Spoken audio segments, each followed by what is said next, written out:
Bonjour à tous. Un homme placé en détention provisoire hier après un accident mortel qui s'est déroulé jeudi dernier à Savigny-les-Beaunes. L'homme de 37 ans est soupçonné d'avoir percuté un cycliste puis d'avoir pris la fuite. Il a été présenté hier au parquet de Dijon. Il comparaîtra pour délit d'homicide routier avec délit de fuite et conduite sous stupéfiants en récidive. Le suspect a déjà été condamné à 7 reprises pour des infractions en lien avec les stupéfiants ou la conduite de véhicule. Dans le Jura, face à la hausse des accidents de la route dans le département, le préfet a décidé de renforcer les sanctions administratives pour les infractions routières liées à la consommation d'alcool et de stupéfiants notamment, mesure qui se traduit par un durcissement du barème de suspension du permis de conduire.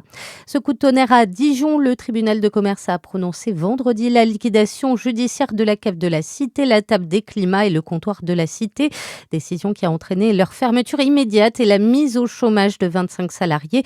Les 3 adresses étaient en redressement judiciaire depuis avril 2025.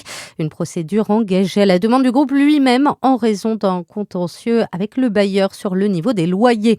Un plan d'urgence pour faire face au choc pétrolier, c'est la demande des élus de Besançon au maire de la ville.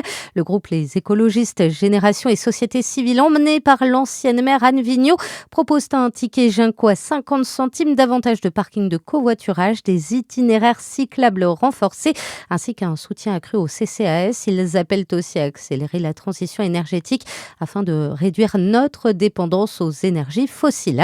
Les camions citernes seront autorisés à circuler aujourd'hui pour approvisionner les stations-service, autorisation qui court jusqu'au 11 mai afin d'éviter les risques de pénurie liés à la guerre au Moyen-Orient.